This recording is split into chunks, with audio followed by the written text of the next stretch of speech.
Samantalang, nakilala nga dito ni Hanamichi Sakuragi itong si Akira Mizuno kung saan ay pinapaintindi sa kanya ang tungkol sa basketball dahil nga umano sa nangyari dito sa kuya ni Akira Mizuno ay unti-unti na nitong nakakalimutan ang basketball.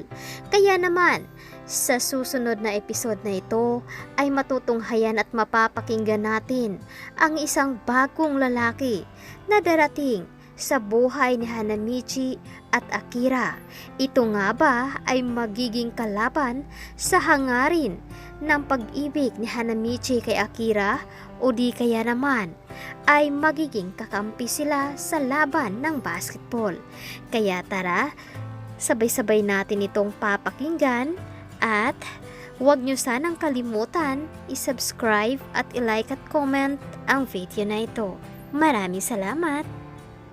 Samantalang, dumating nga sa Shohoku ang sikat na basketball player na si Kaito Shimizu, dating kaklase ni Akira sa Osaka. Matangkad, gwapo at mahusay sa basketball si Kaito. Nagsimulang magselos si Sakuragi nang makita niyang magkalapit sina Akira at Kaito. Naglakad nga ito sabay-sabi, "Hi Akira, kumusta ka na? Matagal na rin tayo na hindi nagkita ah," tanong ni Kaito kay Akira. At dito nga lalong lumalalim ang pagsiselos dito ni Sakuragi dahil sa kanyang nakita ni Kaito at Akira. Ganun ba? Eto, okay naman ako. Matagal na rin tayong hindi nagkita, sagot naman ni Akira kay Kaito. Samantalang, sa practice game, pinahiya ni Kaito si Sakuragi sa pamamagitan ng sunod-sunod na crossover at dunk. Nangako naman si Sakuragi sa kanyang sarili na hindi ito magpapatalo kay Kaito at hihigitan niya pa ito at dito niya magpoporsige sa kanyang pagtitraining. Akala naman ng Kaito na ito ay magaling, pues hindi mo pa ako lubos na kilala. Humanda ka sa akin dahil hindi kita hahayaan na pati si Akira ay makuha mo. Bagong salta ka lang dito, hindi mo ata alam na ako ang pinakamagaling dito sa Shohoku, sambit ni Hanamichi sa kanyang sarili habang nakatingin nito kay Kaito. Samantalang lumipas ang ilang araw ay lalong naging malapit sina Akira at Kaito at dito na nga naririnig ni Sakuragi ang usap-usapan ng mga estudyante sa eskwelahan tungkol nga kila Akira at Kaito. Uy, tingnan nyo nga oh, grabe, bagay na bagay talaga si Akira at si Kaito. Sobrang gwapo naman kasi dito ni Kaito at itong si Akira ay napakaganda. Paano na yan si Sakuragi? Alam ko may gusto nga ito kay Akira, sabi naman ng mga estudyante at hindi nila alam na naririnig pala sila ni Sakuragi. Samantalang, dito nga labis na nasaktan si Sakuragi, ngunit itinago niya lang ito. Nagsimula siyang mag-ensayo ng doble at hindi niya inaasahan na maging si Rukawa ay napansin ang pagbabago dito ni Sakuragi dahil naging matamlay nga ito. Oy, Gunggong, ngayon lang ata kita nakitang seryoso. Ano bang meron? May problema ka ba? Nakikita ko sa iyo ang tamlay-tamlay mo ah. Ano bang problema? Tanong ni Rukawa dito kay Hanamichi. Ano bang paki mo, Gunggong? Wala ka nang pakialam kung bakit nagkakaganito ako. Tumahimik ka na lang, sagot naman ni Sakuragi dito kay Rukawa at bigla nga itong tumalikod sa kanya.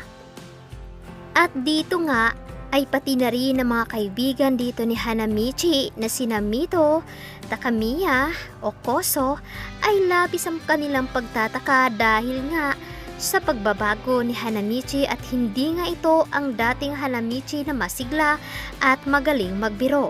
At ngayon, dahil nakakita nga ito ng katapat sa kanya, lalo pat sa puso dito ni Akira. Samantalang, makalipas ang isang araw, ay iniimbitahan ni Sakuragi itong si Akira sa isang summer festival. Ang akala nga niya ay tatanggihan siya nito. Ngunit dito nagulat si Hanamichi sa tugon ni Akira sa kanya. Talaga, Akira? Pumapayag ka na sasama sa akin sa summer festival? Hindi ka ba nagpipiro? Tanong muli ni Sakuragi dito kay Akira. Oo naman, Sakuragi. Gusto ko yan. Gusto ko ring ma-experience ang summer festival. Kaya sasama ako sa iyo. Labis naman ang tuwa dito ni Hanamichi dahil hindi niya inaasahan na ngayon ang pagkakataon na magkakasama nga silang dalawa sa summer festival. Kaya naman, buong araw nga silang magkasama, naglaro sila ng mga festival games at naglalakad sa ilalim ng fireworks. Halos magtapat na si Sakuragi dito kay Akira ng kanyang nararamdaman. Ngunit bigla itong naudlot dahil biglang dumating si Kaito. Hindi nga inaasahan ni Hanamichi kung paano nga sila dito nasundan ni Kaito na tanging sila lamang dalawa dito ni Akira. At dito nga nagsimula ang tensyon sa pagitan ni Sakuragi at Kaito. Pareho kasi nilang gustong mapalapit kay Akira. Ngunit ang hindi alam ni Akira ang kanilang kompetisyon.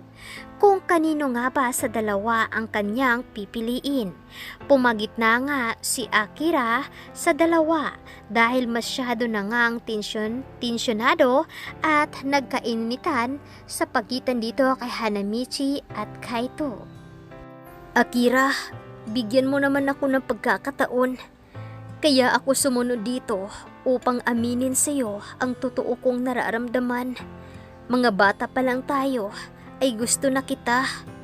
Kaya please Akira, ako ang piliin mo at huwag ka sumama dito sa lalaking ito na si Hanamichi Sakuragi. Hindi mo pa siya lubos na kilala. Makinig ka naman sa akin, Akira. Please. At dito nga natahimik si Akira at pati na rin si Sakuragi dahil sa pag-amin dito ni Kaito. Halos hindi makapagsalita si Akira at nagulat nga ito na ang akala niya noon ay tanging kaibigan lamang ang pagtingin ni Kaito sa kanya. Ngunit nagkakamali pala siya. Natahimik nga bigla si Akira at walang lumabas sa kanyang bibig. Tila tiningnan niya lamang si Sakuragi. Hoy, Kaito, kahit ano gagawin mo sa pagpapapansin mo kay Akira, gagawin ko rin lahat upang ako ay mapansin niya. Hindi nga alam ni Akira kung ano ang dapat niyang gawin dahil pumagitna nga siya sa pagtatalo dito ni Hanamichi at ni Kaito. Hindi niya alam kung kanino nga ba siya papanin. Samantalang hindi rin nagpapapigil itong si Kaito at lalong nandilim naman ang mukha ni Kaito nang aminin nga dito ni Sakuragi na hindi umano ito papayag na si Kaito ang mapansin niya. Sira ulo ka ba, Hanamichi? Matagal na kami magkakababata ni Akira kaya sigurado ako na ako ang kanyang pipiliin. At sino ka ba? Usap-usapan nga dito sa eskwelahan na ito na isa kang gunggong at walang alam sa basketball. Kaya papatunayan mo muna ang sarili mo bago mo ako kalabanin. Naiintindihan mo ba, Sakuragi? Natahimik naman si Sakuragi sa sinabi ni Kaito sa kanya. Samantalang, nagsimula ang National Summer Tournament. Nagtagumpay naman ang Shohoku sa unang dalawang laban. Ngunit sa semifinals ay nakatapat nila ang koponan ni Kaito. Ito ang pinakahihintay na laban ni Hanamichi Sakuragi. Humanda ka ngayon, Kaito. Hindi kita uurungan. Ipapakita ko sa iyo kung papaano kita ilalampaso sa loob ng court. Sambit naman ni Hanamichi dito kay Kaito. Sige, patunayan mo, Hanamichi. Tingnan natin kung sino nga ba ang mas magaling sa ating dalawa. Sagot naman ni Kaito kay Hanamichi. Mainit nga ang laban, parihong nagpapakitang gilas sina Sakuragi at Kaito. Huling 5 segundo, tabla ang score. Nakuha ni Sakuragi ang rebound. Tumalon siya para sa game-winning dunk. Panalo na naman ang Shohoko. Buong arena ay sumabog at nagsisigawan. Samantalang si Akira ang unang tumakbo papunta kay Sakuragi. Ang galing mo, Sakuragi. Hindi ako makapaniwala na nanalo ang Shohoko. Grabe, proud ako sa iyo, Sakuragi. Labis ang tuwa ni Akira at ito ang unang pagkakataong yumakap si Akira kay Sakuragi. Hindi makapaniwala ang mga kaibigan ni Sakuragi sa kanyang nakita dahil aakalain nga nila na susuportahan ni Akira itong si Kaito at nagkakamali pala ang mga ito. Kaya sabay tawanan ang mga kaibigan ni Sakuragi, lalo na si Takamiya, Noma at Okoso, at hindi naman nagpapahuli si Takamito. Samantalang pagkatapos ng tournament, nagkita sina Sakuragi at Akira sa paborito nilang park. Sakuragi, may sasabihin sana ako. Huwag sana magalit ha. Namutla naman si Sakuragi at kinakabahan dahil hindi niya alam kung ano ang sasabihin dito ni Akira sa kanya.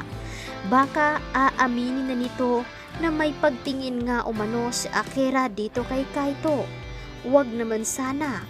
At dito nga ay nag-uumpisa na ang pamumutla ni Sakuragi at maraming butil ng pawis ang tumutulo sa kanyang mukha.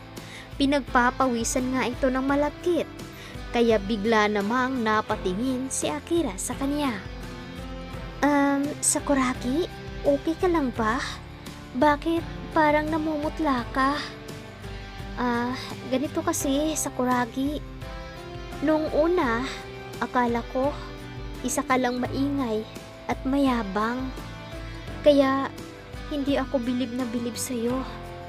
At biglang natahimik si Akira at hindi niya nga tinuloy ang sasabihin niya dito kay Sakuragi dahil tuloy pa rin ang pamumutla at hindi nga niya alam kung bakit maraming pawis na lumalabas sa kanya. Kaya dito napatitig si Akira kay Hanamichi. Hoy, Sakuragi, ano ba? Bakit ganyan naman ang reaction mo? Hindi ko pa nga nababanggit sa'yo yung gusto kong sabihin. Napatawa si Akira at napangiti ng maikli itong si Sakuragi. Pero Sakuragi, habang tumatagal, nakita ko kung gaano ka kabait at kung gaano ka maalalahanin. Iba kasi ang mga sinasabi nila. Kaya ngayon, alam ko na mabait ka. Sambit muli ni Akira at tahimik lamang si Sakuragi. Sakuragi, huwag ka sanang mabibigla. Mahal kita. Maiksing sabi ni Akira. Tila parang tumigil ang mundo ni Sakuragi at hindi ito napigilang mapaiyak dahil sa sobrang saya. Hindi niya inaasahan na masasabi nga ito ni Akira sa kanya. Talaga, Akira? Panaginip ba to? Kung panaginip to, ayaw kong magising. Sampalin mo nga ako, Akira. Baka kasi panaginip lang eh. Totoo ba ang sinasabi mo? Dagdag na sambit ni Hanamichi kay Akira at bigla itong niyakap ng mahigpit at hindi nga nila alam na marami na palang nakatingin sa kanila. Oo, Hanamichi Sakuragi. Totoo ang sinasabi ko at hindi ito panaginip. Mahal na kita. Simula nung nakita kita sa basketball at nakita kita kung gaano ka kahusay. Dito ko na-realize na mahal na pala kita. I love you, Hanamichi Sakuragi. Hindi na nga nakapagpigil pa si Hanamichi at hinalikan itong si Akira. Wala na itong pakialam kahit maraming mga taong nakatingin sa kanilang paligid.